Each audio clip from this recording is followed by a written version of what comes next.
When we refer to African cotton, we often talk of it as the continent's white gold. If only it were as stable as gold. It is at the mercy of roller coaster market rates, like most raw materials quoted on international commodity markets. Furthermore, these fluctuations have serious repercussions for economies and employment for producers in the South.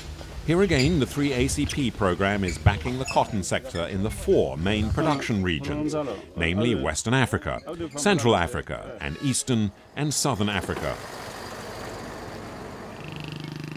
Several priority interventions have been financed in consultation with actors in the sector.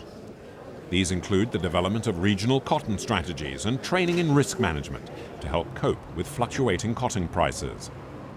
This support to the cotton sector is an integral part of the EU-Africa Partnership on Cotton, launched in 2004.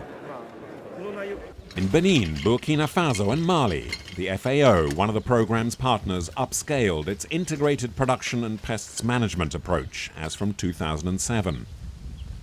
The aim is to improve the quality and yield of cottonseed. Farmers' field schools have been set up to provide cotton growers with training to use better agricultural methods that benefit both their health and the environment. In one field school in Blar in southern Mali, smallholders learn about plant growth, the detection and identification of pests, and useful insects for a more judicious use of pesticides.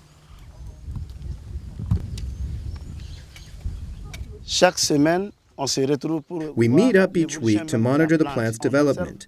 We observe the insects to see those that are natural enemies, the pests.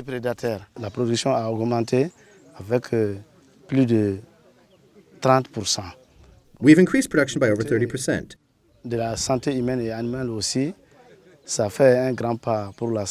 It is also a giant step for human and animal health, as we are using less pesticides.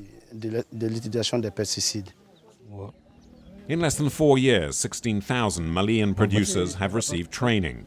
With cotton prices rising, there are more and more requests for training. Production costs are already coming down, thanks to the use of biopesticides such as neem leaves.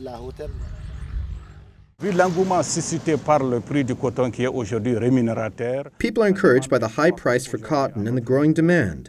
But we cannot keep up with demand, and that's why we need to train as many agents as possible so they can, in turn, pass on what they've been taught to as many producers as possible. Another project with a budget of €5 million and co-financed by the CFC has been set up to tackle the problem of contamination of cottonseed. The World Bank and the ITC are also involved in its implementation. This collaboration has enabled all of the actors, from producers to transporters and ginners, to familiarize themselves with the techniques required to obtain uncontaminated and better quality cotton.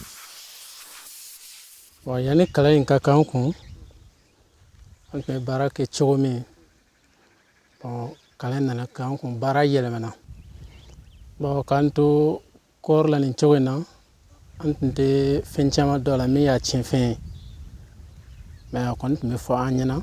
the 3 countries concerned, the training objectives have already been reached and breached. We have done better than we expected in our second year. We were aiming for 3,000 producers per country per year, but we already have 18,000 new producers who will be shown techniques to prevent the contamination of cotton. Tests carried out in the field are very encouraging, and new opportunities seem to be opening up. In the case of Mali, the entire sector had a grade rating of 81%, whereas the cotton from the 3,000 producers had a grade rating of 88%. With help from the International Trade Center, we brought over 17,000 owners from Asia, 12 from Vietnam, and 5 from Bangladesh. They really appreciated the efforts made by our producers and asked us to give them the cotton produced in the first year's harvest so they could test it themselves. To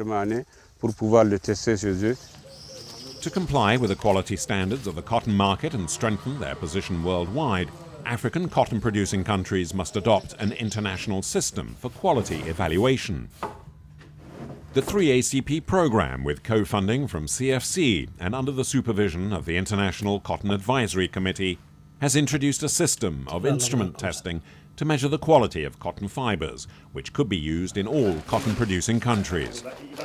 In a similar vein, 2 regional technical centres have been set up in Dar es Salaam in Tanzania and Ségou in Mali. They are now operational. These centres are indispensable in order to ensure that raw material respects international norms when tested for quality. Le projet consiste à une mise à niveau des différents laboratoires.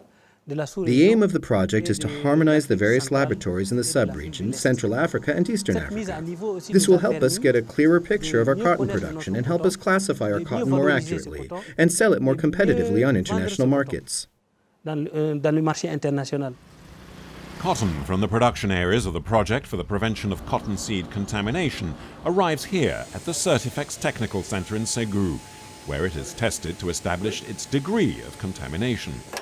The director of Certifex is confident that the centre has a vital part to play.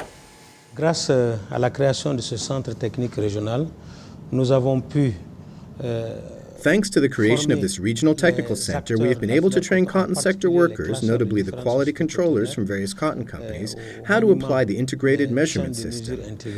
Les classeurs des 10 pays de l'Afrique de l'Ouest et du Centre. The cotton testers from the 10 countries in West and Central Africa, Benin, Burkina Faso, Cameroon, Ivory Coast, Mali, Chad, and Senegal, were all trained here and can now apply the integrated measurements to determine the main characteristics of the cotton fiber. Most of the cotton sold by African countries is classified manually. This sometimes leads to complaints being made after transactions with adverse impact on the trade in African cotton fiber. It is now increasingly common to use instrumental testing and classification of cotton. If Africa is to remain competitive, it has little choice but to adapt and master the new technology. The White Revolution is underway. The AAACP Programme has contributed positively towards promoting modernization of the African cotton industry. Restructuration of the sector will require even greater efforts and will take time. But these efforts are necessary to keep up with competitors such as India, Turkey, and the United States.